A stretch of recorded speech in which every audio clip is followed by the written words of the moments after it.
Capítulo 5. Las tinieblas exteriores. Quedó dicho que el fenómeno de la luz física se opera y se realiza únicamente en los ojos que la ven. Es decir, que la visibilidad no existiría para nosotros sin la facultad de la visión. Lo mismo acontece con la luz intelectual. Ella solo existe para las inteligencias que son capaces de verla.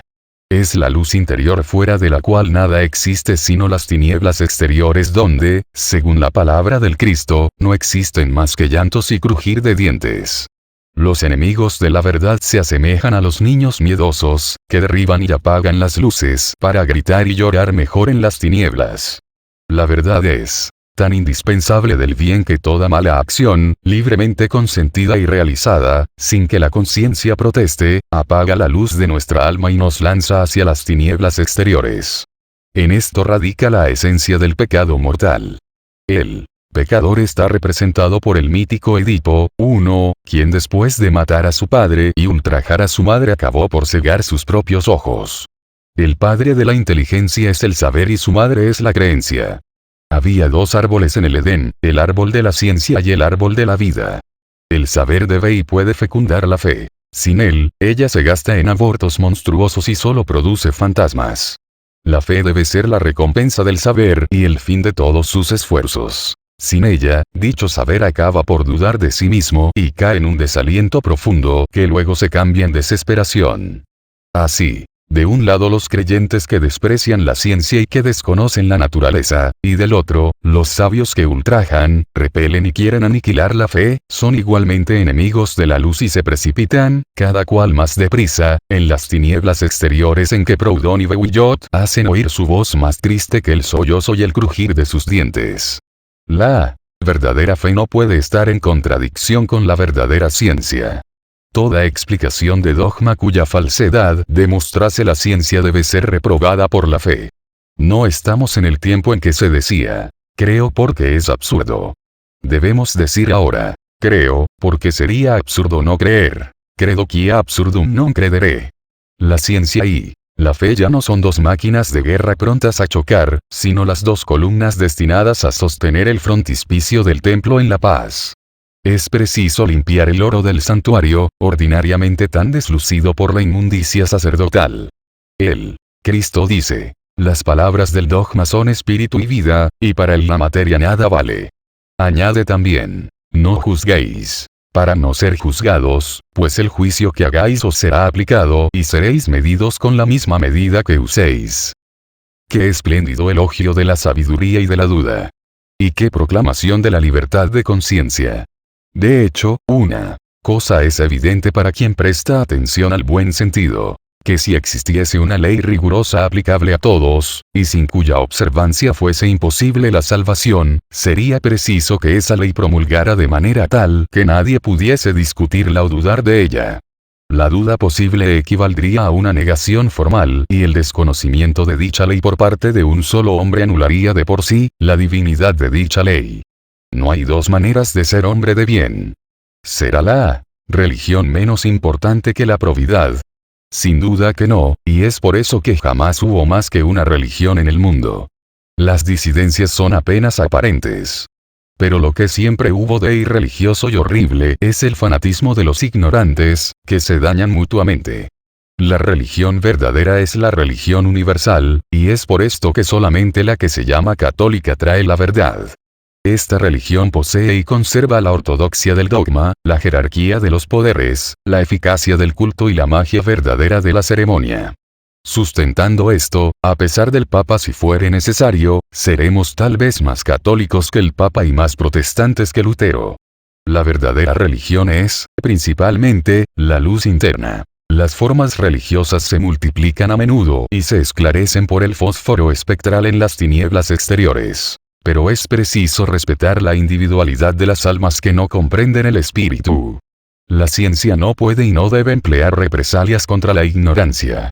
El fanatismo no sabe por qué la fe tiene razón y la razón, al mismo tiempo que reconoce que la religión es necesaria, sabe perfectamente en qué y por qué la superstición se engaña. Toda la religión católica y cristiana está basada en el dogma de la gracia, esto es, de la gratitud.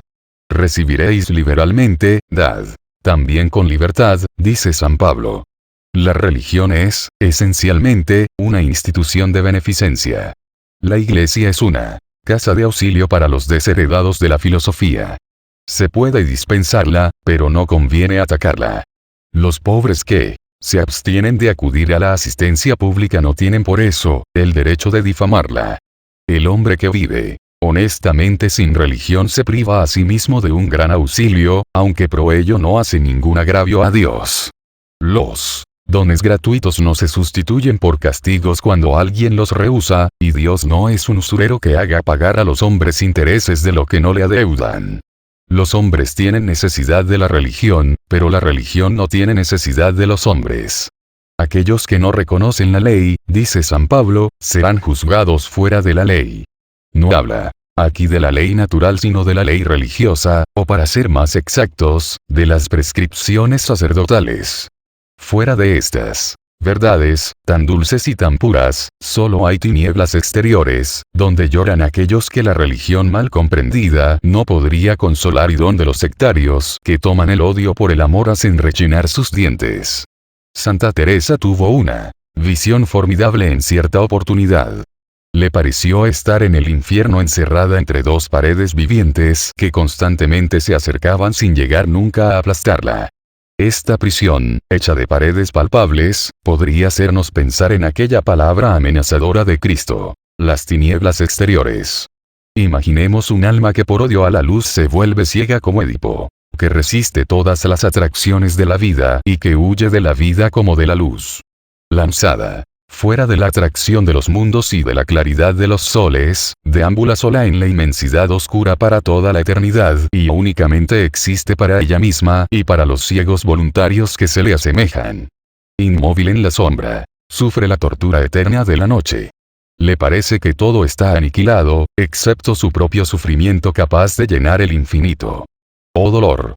Haber podido comprende y sin embargo haberse obstinado en el idiotismo de una fe insensata. Haber podido amar y tener atrofiado el corazón. Una hora solamente, o al menos un minuto de las alegrías más imperfectas y de los más fugitivos amores. Un poco de aire. Un poco de sol. Siquiera un poco de claridad y un tablado para saltar. Una gota de vida, o aún menos que una gota, una lágrima. Y la eternidad implacable le responde: ¿qué hablas tú de lágrimas, si tú misma no puedes llorar? Las lágrimas son el rocío de la vida y la destilación de la savia del amor. Tú misma te aislaste en el egoísmo y te encerraste en la muerte. Ah. Quisiste ser más santa que Dios. Escupiste en el rostro de Nuestra Señora Madre, la casta y la divina naturaleza. Has maldecido a la ciencia, la inteligencia y el progreso. Creíste que para vivir eternamente era preciso asemejarse a un cadáver y disecarse como una momia. No eres más que tu propia obra. Goza en paz de la eternidad que has escogido.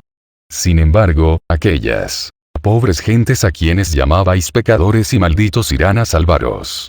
Aumentaremos la luz, voltearemos tu pared para arrancaros de vuestra inercia.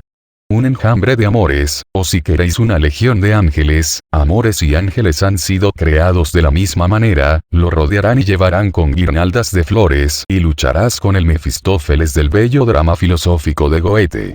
A pesar tuyo, a pesar de tus disciplinas y tu rostro pálido, revivirás, amarás, sabrás y sobre los restos del último convento verás también danzar con nosotros la rueda infernal de Fausto. Felices aquellos que lloraban en el tiempo de Jesús. Felices, ahora, los que saben reír, porque reír es propio del hombre, como dice el gran profeta Rabelais, 2, el Mesías del Renacimiento. La risa es la indulgencia, la risa es la filosofía. El cielo se calma cuando ríe, y el gran arcano de la omnipotencia divina no es más que una sonrisa eterna. Notas del traductor. 1. Edipo. Mitología. Rey de Tebas. Hijo de Layo, rey de Tebas y de Yocasta. El oráculo de Apolo predijo a Layo que moriría a manos de su hijo. Apenas nacido Edipo, su padre, para que no se cumpliera la predicción, le hizo llevar al monte Citerón y ordenó que fuera suspendido de los pies a la rama de un árbol. Lo encontraron unos pastores, y por la hinchazón que había producido en sus pies la ligadura lo llamaron Edipo, pies hinchados.